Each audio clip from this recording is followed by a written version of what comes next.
तालियां नहीं सुन रही मुझे, तालियां तो बजनी चाहिए यार, come on.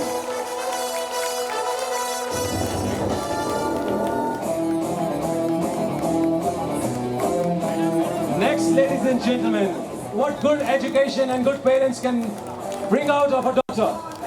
Let's hear it for Dr. Ramoli Mahadev Nibalkar, please.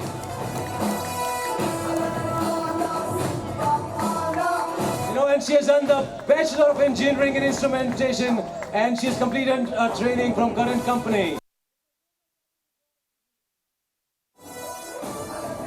ये जितने भी लोग पीछे बैठे ना, तो तालियां नहीं मार रहे हैं। Thank you everyone. She's the senior ticket collector from last 4.5 years over there.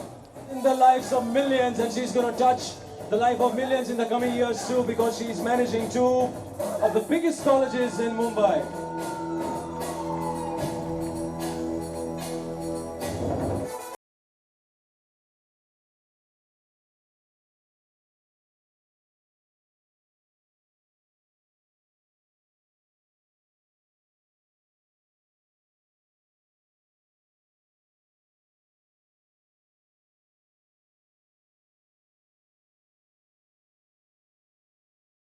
And I would request now, next is, can I have Shivali Kadam? आपको याद रखना है, that is 103.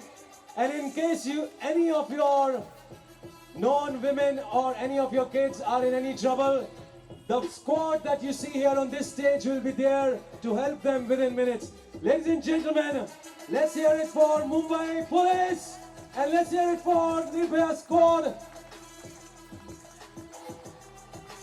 ये मुझे लगता है सिर्फ कॉलेज के बच्चों को ही ताली मारने का शौक है इधर।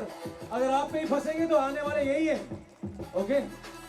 If any of the women sitting here, if you ever get in some problem, if you dial 103, these are the people you're going to see. So make sure you give them a big round of applause. Come on. जोरदार तालियां इन सबके लिए please. Nirbhaya squad का जो initiative है ये Mumbai police का ही है, और मुझे अत्यंत खुशी मिल रही है कि मैं ऐसे एक इनिशिएटिव के साथ जुड़ी हुई हूँ। This initiative is really very close to my heart. मैं हमेशा चाहती थी कि मैं ऐसे कोई कॉज, ऐसे कोई इनिशिएटिव के साथ जुड़ूँ, ख़ास करके और औरतों के लिए ये स्क्वाड बना हुआ है, उनकी सिक्योरिटी के लिए, ताकि वो अपने आप को महफूज और सिक्योर कह सकें। Sorry sorry. मुंबई की बात आती है तो सेफ्टी को लेकर आपका क्या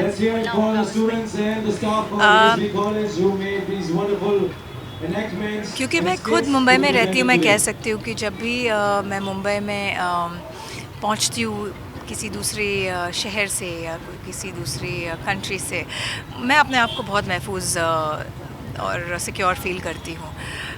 बाकी सिटीज़ के बारे में हमारे देश में मैं ये नहीं कह सकती, बट महाराष्ट्र में मेरी मुंबई सिटी की भी बहुत बड़ी फ़ैन हूँ। जिस तरह से हमारे देश में विमेंस को लेकर हमेशा मुद्दे ये हाईलाइट किए जाते हैं, क्योंकि उस मुद्दों पे बात होनी चाहिए। वो कितना मायने रखता है कि हाँ, हर मुद्दे पे बात होनी चाहिए जो विमेंस इश्यूज होते हैं, विमेन एम्पावरमेंट को लेकर। आई थिंक औरतों को पहले दिन से ही बहुत दबाव में औरतें रही हैं, और ओपनली जो एक फ्रीडम ऑफ स्पीच होता है, जो उनको अपने मुद्दे लेके जो बात करनी चाहिए, वो पहले दिन से ही हमको इतना एडजस्ट करके, इतना अपनी बातों को दबा के रहना सिखाया है कि हम अपने आप को भूल जाते हैं। अपने कोई इश्यूज़ हो, प्रॉब्लम्स हो, ये ओपनली बोलते नहीं हैं।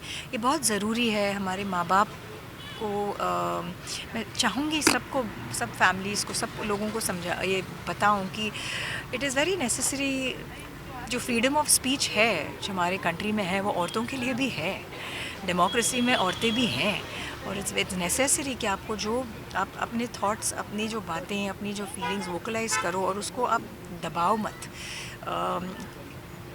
एट्रॉसिटीज़ जो एडवर्सिटीज़ है, क्राइम है, उसके चर्चे में भी मैं ये कहना चाहूँगी कि एक औरत पे जब जुल्म होते हैं, वो भी एक औरत कहने से हिचकिचाती है, डरती है कि पता नहीं समाज क्या बोलेगा, माँ बाप क्या बोलेंगे, पता नहीं उसकी शादी होगी नहीं होगी। ऑल दीज फैक्टर्स, ये सब फैक्टर्स की वजह से क्राइम छुपा हुआ है। क्राइम को जो सज़ा मिलनी चाहिए परपेट्रेटर्स को, जो गुनाह करते हैं उनको जो सज़ा मिलनी चाहिए वो मिलती नहीं है। ये सही नहीं है। मैम अब डिजिटल इंडिया हो गया है, जिस तरह से हमारे देश में टेक्नोलॉजी डेवलप होती जा रही है, उसको किस तरह से लेती हैं कि हाँ ये औरतों के लिए और ज़्यादा हेल्पफुल होगा, किस तरह से आप बताना चाहेंगे? देखिए, डिजिटलाइजेशन हो या कोई भी हो, हर एक चीज़ के प्रोज और कॉन्स होते हैं। वो आप अपने एडवांटेज के लिए भी यूज़ कर सकते हो, अपने डिसएडवांटेज के लिए भी यूज़ कर सकते हो। तो और कोई भी चाहे उसको अगर औरतों को और क्योंकि हम आज यहाँ निर्भया के लिए आए हैं, स्क्वाड के लिए आए हैं, मैं ये कहना चाहूँगी कि सोशल अवेयरनेस की वजह से बहुत सी चीज़ें चेंज हो रही हैं।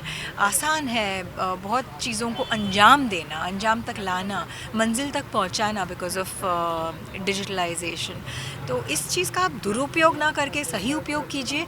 और कोई भी अगर आपको समझ में आए कि कहीं भी कोई क्राइम हो रहा है या कोई भी ऐसे एट्रोसिटीज़ हैं या कोई एक ऐसे सिचुएशन में है, कोई एक ऑड सिचुएशन में है, तो इसको सामने लाइए। इस तरीके से आप इस चीज़ का उपयोग कर सकते हैं।